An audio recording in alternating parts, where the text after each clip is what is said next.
Once, there was a peaceful colony of ants who would labor all summer collecting food for the coming winter. One day, an alarm sounded, and the ants scurried to hide the food they'd been harvesting. An evil gang of grasshoppers then descended upon the colony, in a horde so thick they blackened the sky. Their leader, Hopper, appeared before the trembling ants and said, "Lucky for us, you ants work so hard. Tell you what, we'll do our usual deal. You keep collecting that food and we'll come back after the first winter frost to take it. In return, we'll let you live." With a hideous laugh, he and his gang flew back into the sky. The Ant Queen was tired of being bullied by these grasshoppers. She advised the colony to send 2 scouts to find strong, brave bugs who could help defend them. The Queen's daughter, Princess Ada, thought this idea too risky. If it failed, it would only anger the grasshoppers. But she was overruled, and the scouts left the colony in search of the greatest warriors in all bugdom.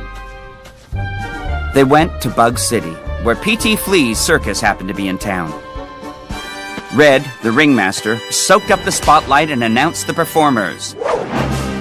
A ladybug family acrobatic team, followed by a praying mantis magician with his lovely gypsy moth assistant, a giant ferocious rhino beetle, a stick bug and clown, a black widow spider high wire act, and the grand finale, a pair of pill bugs being shot from a cannon. It was a great show, but sadly, they couldn't even draw flies. That night, P.T. Flea was forced to shut down the circus. With nowhere else to go, the heartbroken troupe went to the local bug bar to drown their sorrows. The 2 scouts from the colony were there, trying to hire a tough-looking wasp.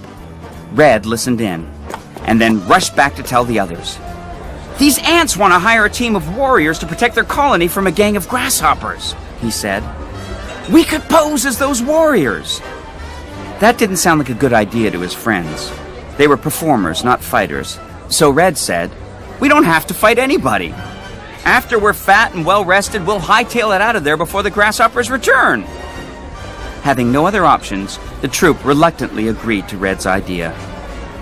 They marched up and performed such fierce-looking stunts that the scouts hired them on the spot.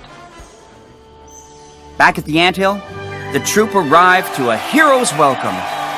Never had they performed in front of such a huge audience, and they were won over by the enthusiastic crowd.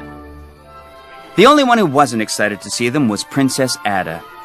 Even Red's smooth talk couldn't win her over. But the bugs were allowed to stay, and the next day they began their charade by putting the colony through mock training exercises.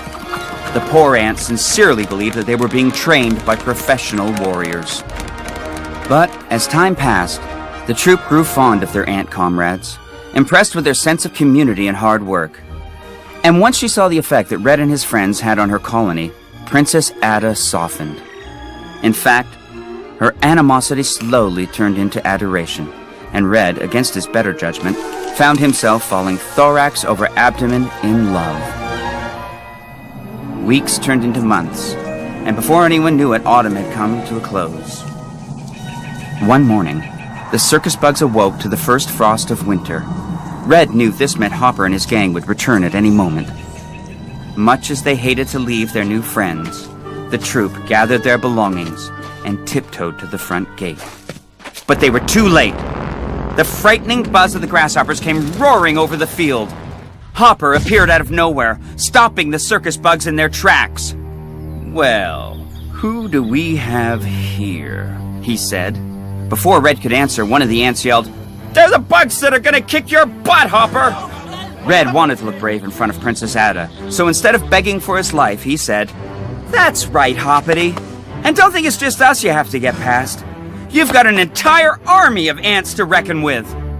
The grasshoppers were confronted by a wall of seemingly confident and agile warriors. Unprepared for resistance, they flew away. The entire colony cheered, and that night they held a party in honor of the courageous warriors who had saved them. But Red was feeling guilty. He knew his lies had put the ants in danger, so he decided to tell Princess Ada the truth. Before he could say anything, who should appear but P.T. Flea, the circus manager. "There you are!" he shouted. "They told me in town I could find you here. I got us a gig. We're a circus again!" A long silence fell over the party. The Queen was furious. They had all been fooled into thinking they could defend themselves with a circus routine. She banished the imposters, and the troupe slinked after P.T. Flea into the night. The Queen then returned to her chambers. She was so upset she didn't notice that her guards weren't at their posts. Suddenly, Hopper and his henchmen jumped out of the shadows. "You didn't think you could scare us off that easily," he said. "The colony's helpless without its queen. Now that I have you at my side, your ants will do whatever I say." Hopper's henchmen grabbed the Queen and carried her off to their camp. The rest of the gang quickly invaded the anthill. Princess Ada saw a chance to escape. She knew what she had to do. She caught up with the troupe and told them, "I don't care if you are just circus bugs. You gave us confidence and showed us what we can do as a team. With your help, we can still save the colony." Red and his friends knew they had to try. They returned to find the anthill crawling with grasshoppers. Ants were being forced to carry food into the grasshoppers' camp, where the Ant Queen was being held hostage. From their hiding place, the troop overheard two guards plotting. As soon as the ants finished delivering the food, the entire colony and their queen would be killed. Red had a bold idea for how to save the Queen. He disguised himself as a colony ant, while the others hid themselves in the food that the ants were carrying up the hill. They made their way into the camp, where the grasshoppers were gorging themselves as Hopper taunted the Queen. Red, still in disguise, scurried into the middle of the camp and shouted, "Ladies and gentlemen, bugs of all ages, presenting the world's greatest flea circus!" Right on cue, the bugs jumped out of the food and launched into their old circus routines. Hopper and his gang were taken completely by surprise. Manto the Magnificent promised the audience that he would make the Queen disappear before their very eyes. He threw a cloth over her cage, and when he whisked it away, she was gone. The grasshoppers applauded, but Hopper was enraged. Before he could react, Red shouted, "Now!" And the harmless circus stunts turned into a ferocious attack. Inspired, the ants found their courage, transforming themselves into an impressive army. The grasshoppers were tough fighters, but they were no match for these inventive circus tactics. Hopper realized he was losing the battle, so in a last-ditch effort, he grabbed Princess Ada and took her to a dam that the ants had built out of leaves. Red followed them in hot pursuit. "Stand back!" Hopper cried, "or I'll burst the dam and flood the anthill." Red inched closer, and then Hopper, in a burst of malicious spite, stomped on the dam, causing it to rupture. Princess Ada managed to wriggle free, just as Hopper and Red tumbled into the rushing waters below. They fought amongst the waves, jumping onto leaves and twigs, kicking and clawing at one another, until they came up to a deadly waterfall. The ants and circus bugs formed a trapeze chain and caught Red just as he was about to go over the falls. Hopper wasn't so lucky, and he tumbled over the edge and vanished into the mists below. Nothing could stop the water from crashing into the anthill. The colony's home was washed away before their eyes, but at least everyone was safe.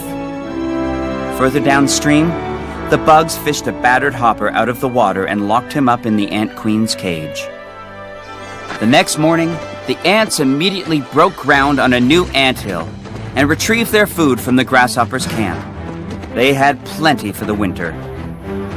The Queen held a formal ceremony and proclaimed the circus bugs as honorary ants.